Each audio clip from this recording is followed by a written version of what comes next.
Welcome to Malifaux University. 108. Moving and Charging. Every game has specific rules for handling movement, and Malifaux is no different.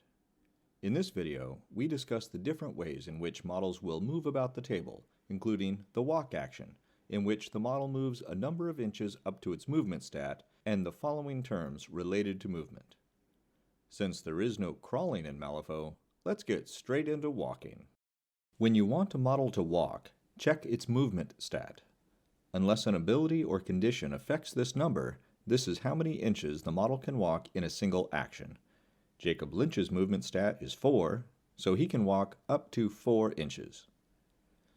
For a model to walk, measure from the outside of its base in the direction you want it to go, then move the model up to its maximum movement stat, with that same point on its base, not going any farther than that. You can break up the walk action into smaller segments in order to get around terrain and other models, but you cannot break it up to take another action, such as walk 2 inches, shoot an enemy model, and then finish the walk action. You move the model up to its maximum movement stat, and then it stops. That's one action.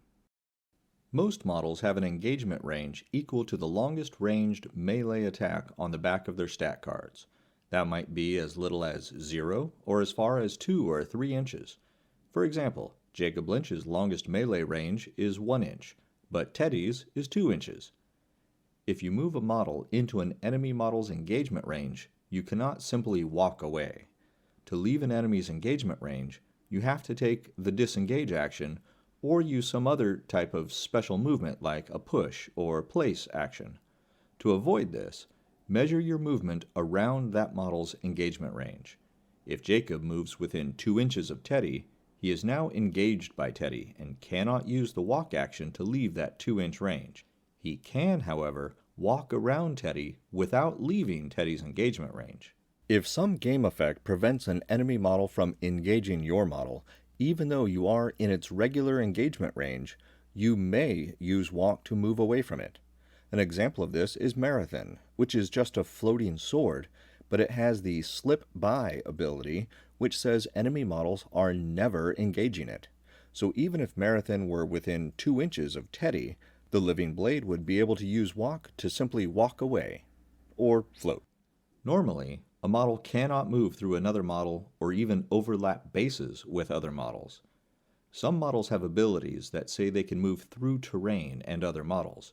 There's no problem when applying this to friendly models, but if a model with this ability tries to move through an enemy model, it is then subject to the engagement range and cannot leave with the walk action. For example, Kitty Dumont has the incorporeal ability and can move through other models. Her movement is 6, and she takes 1 walk action to move straight through Jacob Lynch, who is in the same crew. She wants to get around Coppelius, who has a 1-inch engagement range. She can either walk around him, staying outside of that 1-inch range, or she can walk right through him, stopping within that 1-inch range behind him. She cannot, however, stop with her base overlapping his. Similarly, if Kitty Dumont wants to go through this piece of terrain that both players agreed before the game is solid rock and impassable, she could not end a movement inside it. She could walk once up to it and then take her second action to walk through it to the other side. A push is a special type of movement. When a model is pushed, it must go in a straight line and cannot break up its movement into smaller segments to get around models or terrain. If it encounters another model or terrain before it reaches the end of its push, it stops. Mancha Roja has his Toss in the Mud attack, which allows him to target a model up to 2 inches away and push it 2 inches in any direction. If Mancha Roja pulls this off against Coppelius, he can push Coppelius 2 inches in any direction at all. However, if he pushes Coppelius into the crate, the rock, or into himself, then Coppelius's push will end when he makes base contact. Toward and away are also special words. The player controlling the move chooses a point on the base of each model or object. Then that player moves the model so that those 2 points wind up closer or farther apart, depending on if they need to move toward or away from each other. If the movement is a push, then the movement still follows the rules for pushes and will stop if something gets in the way. If it's any other movement, then those regular rules apply, and the movement can be broken up into segments to get around other models or objects. The only catch is that if the 2 points are supposed to get closer, they're not allowed to get farther apart during the movement, and if they're supposed to get farther apart, they're not allowed to get closer during the movement. Let's look at some examples.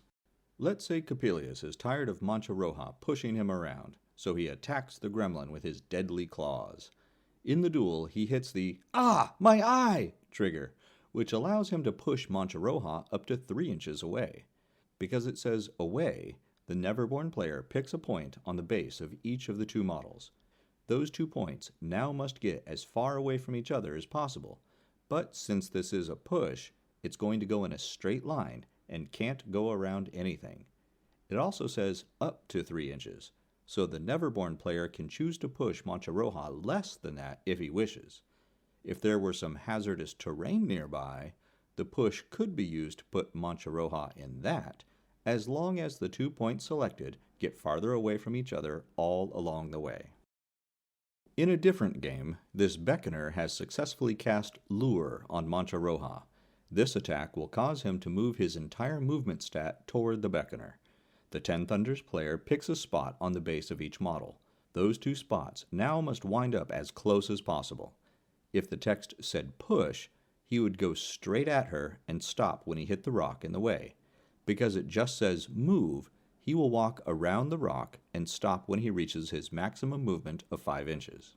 If there were a low wall between the Beckoner and Mancha Roja, he could spend some of his movement climbing over the wall, but could not go around the wall, because even though he would wind up closer at the end of his movement, going around would move him farther away from the Beckoner when he's supposed to be moving toward her. This lure action could also be used to move Mancha Roja around the Beckoner, depending on the points the Ten Thunders player chose. If he chose this spot on the front of the gremlin, and this spot on the back of the Beckoner, Mancha Roja would move around the Beckoner until those 2 spots were as close as possible, which might open up line of sight or other possibilities for the Beckoner. Other game effects will use the term place. When a model is placed, it is picked up off the table and set down within the range specified. It does not count as having moved through or around any object or model between where it started and where it winds up. Placing can break the normal rules of movement. You measure from the front of your model's base, like normal, but you get to put the back side of the base on that point. Take a look at this Archivist model. This creepy dude has a deafening silence bonus action with a 4-inch range.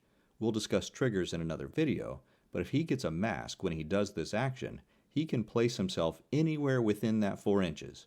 He gets to measure out 4 inches and then place the back side of his base at that 4 inches or anywhere up to that distance.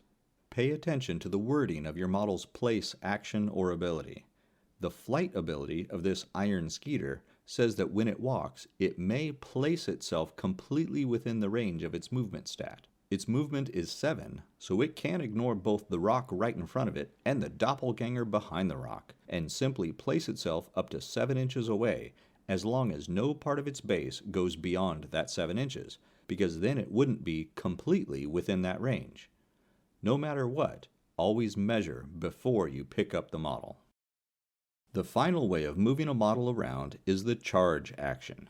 This is a special 2-part action that lets you push your model and then take a melee attack action. A couple restrictions are that you can do this only once in an activation, and you cannot do it if you are engaged by another model. The regular rules of pushing apply in that you move in a straight line up to your movement stat, and if anything gets in your way, you have to stop. Once you finish the push part of the charge, you may take a melee action if you have a target nearby, but you don't have to. Let's see this in action.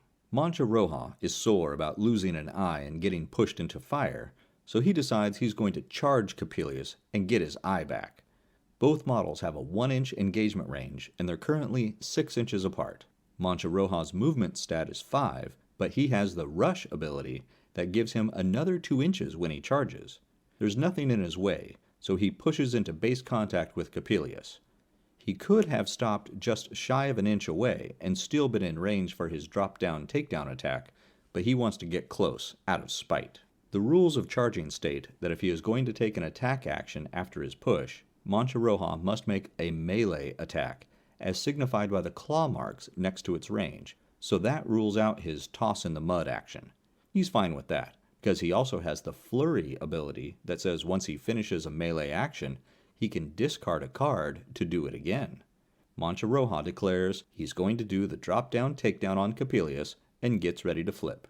The Neverborn player reminds his opponent that Coppelius has the terrifying ability, which says Mancha Roja has to make a willpower duel and get an 11 or better, or his attack just fails.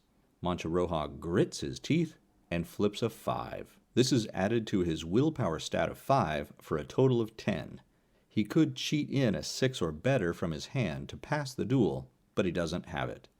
His attack fails, and Coppelius heals 1 due to his Feed on Fear ability. Mancha Roja knows if he discards a card to try the drop-down takedown again, he'll have to make another willpower duel. If he fails that, Coppelius will heal again, so the gremlin decides to do something else. The charge, both the push and the failed attack, are separate actions that count as just one as far as the model's action limits are concerned, so Mancha Roja still has one action and a bonus action to take during this activation. That's the overview of moving and charging. Pick up a printable set of all the markers and tokens you need to play Malifaux in the Wargames Vault. If you haven't already, join our Patreon for early, ad-free access to all new content, and be sure to visit the Malifaux University gift shop for the latest in Malifaux-themed shirts, hoodies, drinkware, and more. Links are in the notes below. And remember, play friendly games, keep it simple, and have fun.